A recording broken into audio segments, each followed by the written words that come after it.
This week in the Imperial Valley, a swarm of earthquakes hits Brawley. The West Calexico port of entry closes lanes until June, and the North County Coalition of Arts gets a new director. I'm Stella Jimenez, and this is your Desert Review weekly webcast.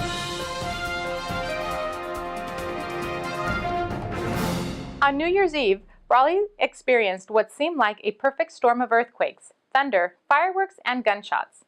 By far, the swarm of earthquakes were the most notable, with over 250 tremors recorded between December 31st and January 2nd, most of which were located directly under Brawley. Many of the earthquakes measured around 2 in magnitude, with some upwards towards 3.9. The earthquake struck in the southern end of the Brawley seismic zone, a seismically active region where tectonic plates are moving away from each other and the Earth's crust is getting stretched out and basically adding land, according to Pasadena's Caltrans seismologist Eagle Hodgson. Hodgson was closely monitoring the swarm that began Saturday, as there was a chance that an earthquake of magnitude 5 or larger could be triggered. Brawley Mayor Sam Couchman commented on the quake, saying, "The smaller earthquakes make us nervous, but they don't do much damage. Residents have reported a few broken items, but nothing major.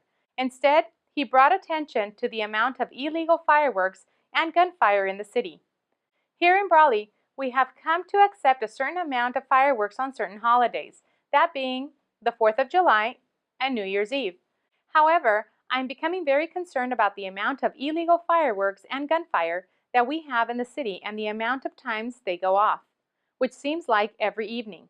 There is always the possibility of an injury from the gunfire as well as property damage from the illegal fireworks, like fire. For those crossing the border into Mexicali, be prepared for even longer wait times starting Monday."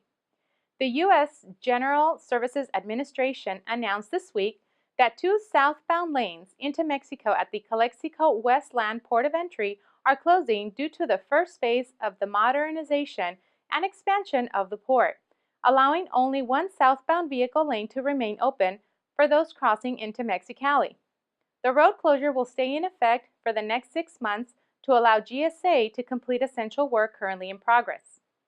Travelers who wish to avoid potential southbound delays during peak hours associated with this road work can elect to use the east port of entry as an alternate route via Highway 7. Once complete, the project will provide the port with additional operational space, reduce the port's carbon footprint, and provide a safer environment for port employees and visitors. The existing port of entry is the 3rd busiest land port in California and processes about 15,000 to 20,000 northbound vehicles and 20,000 northbound pedestrians daily. With the new year comes new changes, and the North County Coalition for the Arts has a new executive director, Rudy Robles of Brawley, who has been involved in the theater for 12 years. Robles has performed in theatrical productions, designed sets, as well as produced various plays. He first became involved with NoCCA in 2011. The same year, he began working with the Mostly Theater Company in El Centro, where he currently serves as board member.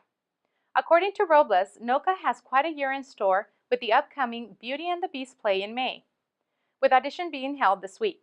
This year also marks the first year that NoCCA will partner up with the Imperial Valley Film Commission to organize the Imperial Valley Film Festival. "We are hoping this partnership will be a good one and plan to continue for as long as we can," said Robles. And for those of you concerned that the Macys located at the IVC Mall might be closing, fear no more. The Macys announced Wednesday the list of stores to close across the country as part of a company-wide cost-cutting maneuver, but its one store in Imperial County was among those spared. The Cincinnati-based company said it will close 68 stores, affecting about 3,900 positions nationally, as a result of a long-planned reorganization. The closures are part of the 100 closings announced in August. In the San Diego area, Macys will close its Westfield Mission Valley store by the end of the year, the retailer announced. The Macys in Palm Desert will remain open. For additional information on these stories and more, check out our free website at thedesertreview.com. Remember to like us on Facebook and pick up our weekly paper at a location near you. Be sure to also visit our events calendar online to stay up to date with upcoming events here in the Valley. I'm Stella Jimenez, and this is your Desert Review Weekly Webcast.